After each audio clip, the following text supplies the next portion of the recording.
최명예 선생의 홍불문학관과 상령 최씨 종택이 있는 남원시가지를 통과했습니다. 9살 처자 유서민은 유배기를 교룡산, 옥률천, 남원역, 만복사, 남원 구시가지를 걸어갔을 겁니다. 13. 신혼 첫날 밤. 남원 남정네들은 어떤지 몰라도 여성들은 강직하고 옹골차입니다. 가풍을 철저하게 지켜내며 시인으로 살다간 한 시골 아낙네 이야기를 하겠습니다. 남원 여자였습니다. 혼인 첫날 밤에 18살 동갑내기 신랑 신부가 신방에서 옷고름은 풀지 않고 한시를 써서 주고받았습니다. 붓으로 한시 쓰고 도란도란 말로써 생각을 나누었습니다. 긴 세월 같이 살며 지켜야 할 남편과 아내의 도리를 다짐하는 내용이었습니다. 계약서로 보이기조차 하는 엄숙함이 있었습니다.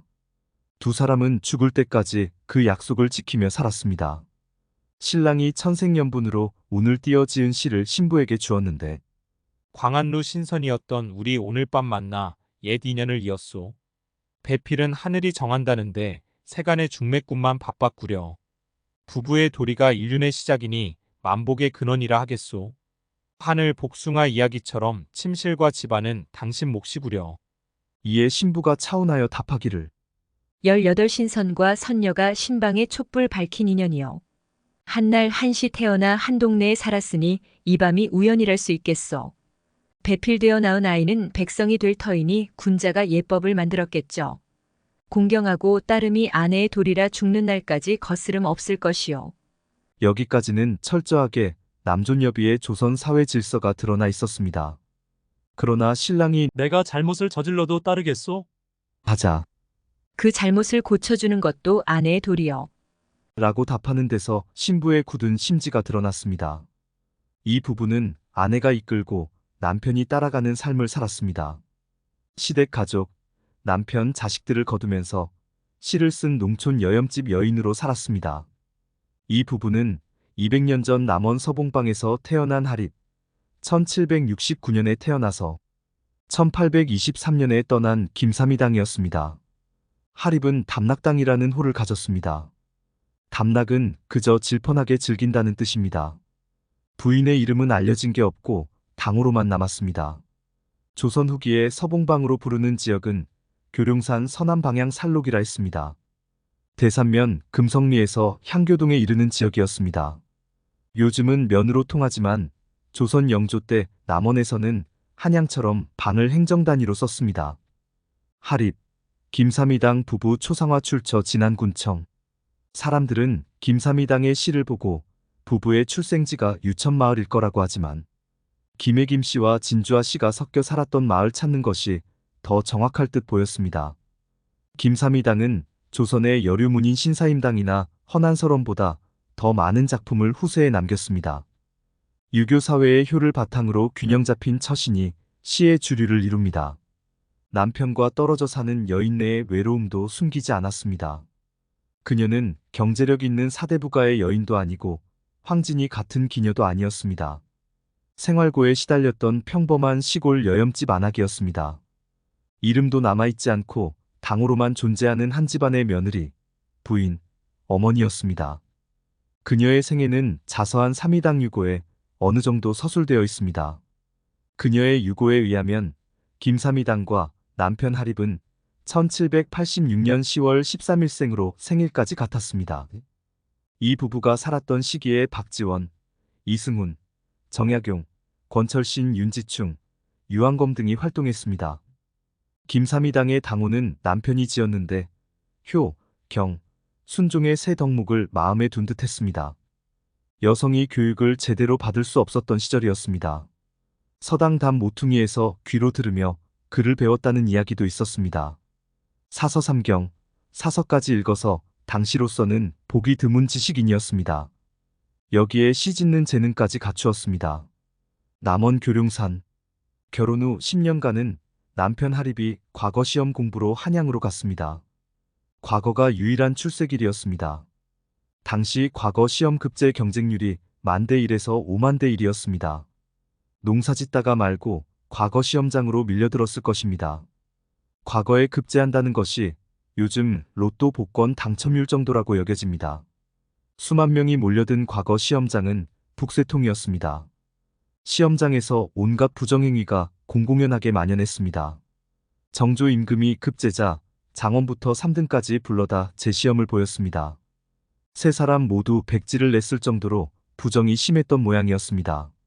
시험관 감독관 모두 처벌받았고 결국 40세 미만의 급제자들을 모아 규장각에서 재교육시켰습니다. 관리가 된 뒤에도 계속해서 학문에 정진하라는 의도이기도 했습니다. 이를 초계문신제도라 했습니다. 정약용이 대표적인 초계문신이었습니다. 정조는 연암 박지원이 시작한 소설체 문장을 금하는 문체반정까지 시행하였습니다. 요즘 같았으면 인터넷이나 문자 메시지 쓰는 키읔키읔키읔 문체가 결격사유라는 것입니다.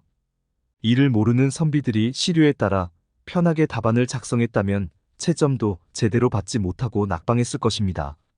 하립과 김삼이당은 이런 세상 물정을 모르고 과거 시험에 재물, 세월을 털어넣었으니 어찌 보면 순진하기도 했고 남원에서 세상 돌아가는 모양새에 어둡기만 했을 것입니다. 호미를 들고 콩밥 매는 시골 안악은 그저 옛 문체를 고집하며 시를 지었으니 그 글솜씨로 스스로 과거를 보았으면 정조 임금 눈에 쏙 들었을 것입니다. 과거를 보려면 남원에서 한양까지 300km가 넘는 거리를 걸어서 왕래해야 했습니다. 한번 가고 나면 소식 주고받는데 아무리 빨라도 보름이 넘게 걸렸을 것입니다. 한양이 어떤 곳인지 알 수 없었을 것입니다. 남원집에서 일어난 일도 마찬가지였습니다. 긴 이별 기간 동안 마음이 약해진 하립이 돌아가겠다고 하면 급제에서 오라고 다그치며 비녀 팔고 머리 잘라 팔며 뒷바라지했습니다. 몰락한 양반의 시댁 가문을 일으켜 세우려고 모든 것을 쏟아부었던 김삼이당의 노력은 결실을 보지 못했습니다. 과거를 보던 선비가 생계를 위해 할 수 있는 일이 농사 말고는 별로 없었습니다. 가난하면 할 게 없는 답답한 세상이었습니다. 농사를 지으려 해도 땅이 없었으니 고향으로 돌아온 남편과 농사 지을 땅을 구하여 진안 마령으로 이사했습니다. 나이 32세인 1801년 12월이었습니다. 그 후 10년을 과거 시험 보러 한양에 오르내렸지만 나이 40이 되자 포기하고 낙방거사가 되었습니다. 낙방거사를 맞이하여 화목하게 가정을 꾸린 것으로 김삼이당의 역할이 끝났습니다. 농사짓고 시 쓰는 삶이었습니다. 김삼이당이 쓴 한 시가 참 아름답습니다. 남편과 떨어져 살면서는 임 그리워하는 시를 지었습니다. 사대부 가문 여자라면 추문이었을 텐데 그런 면에서 김삼이당은 자유로웠습니다. 농사 지으면서 목가적인 시를 써서 남겼습니다.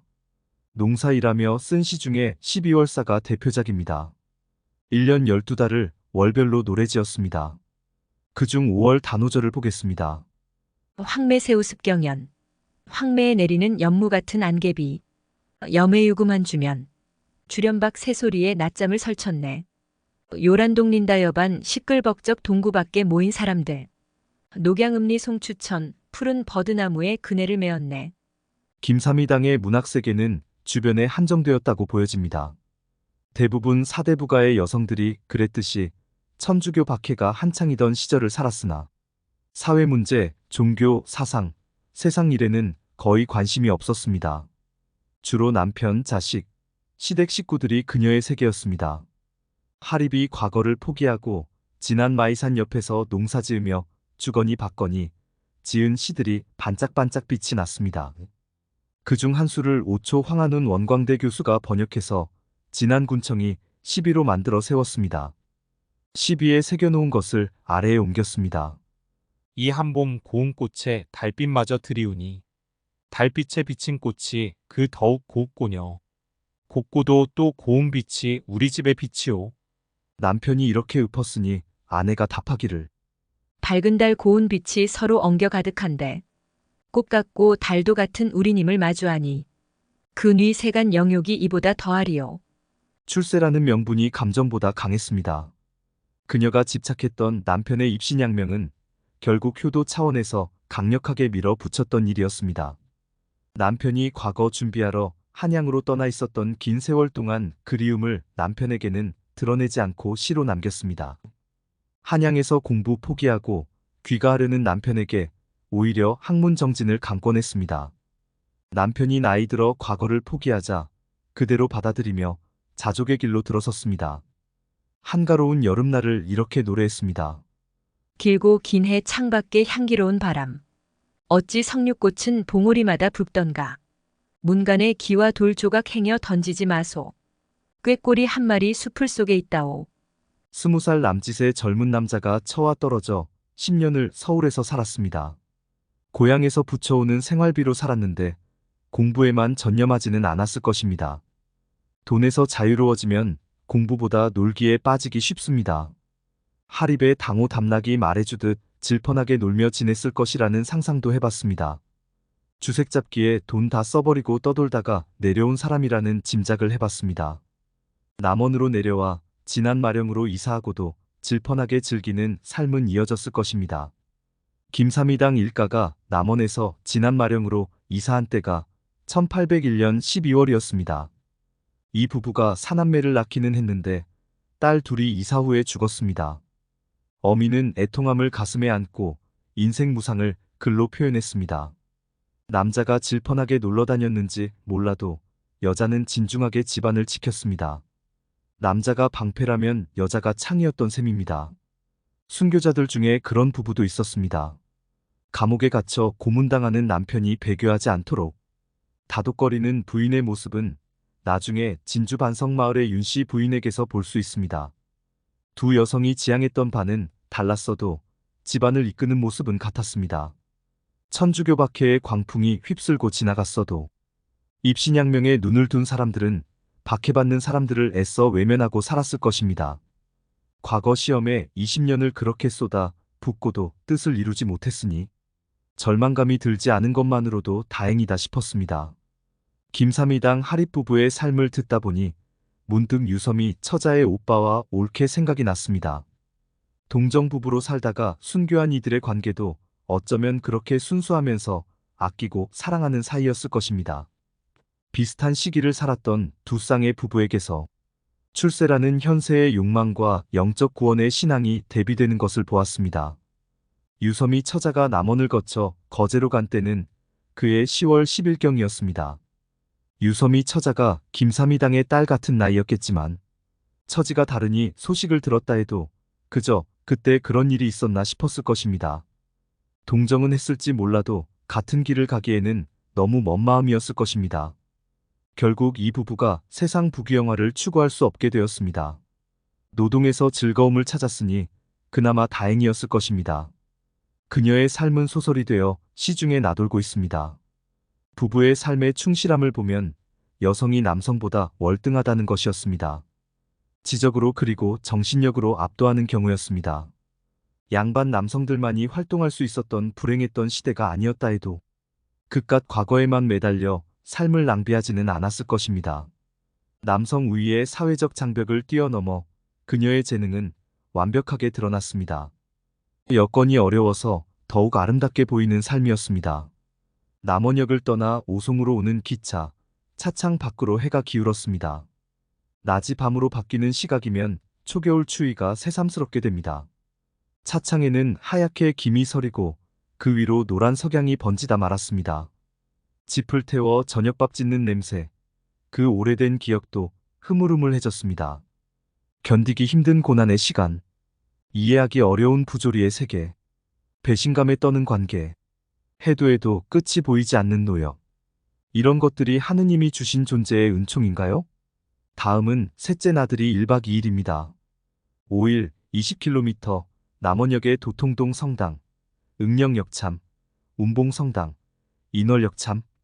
6일 25km 인월역참, 팔량치, 함양성당, 사근역참, 함양시외 버스터미널까지 걸어갑니다.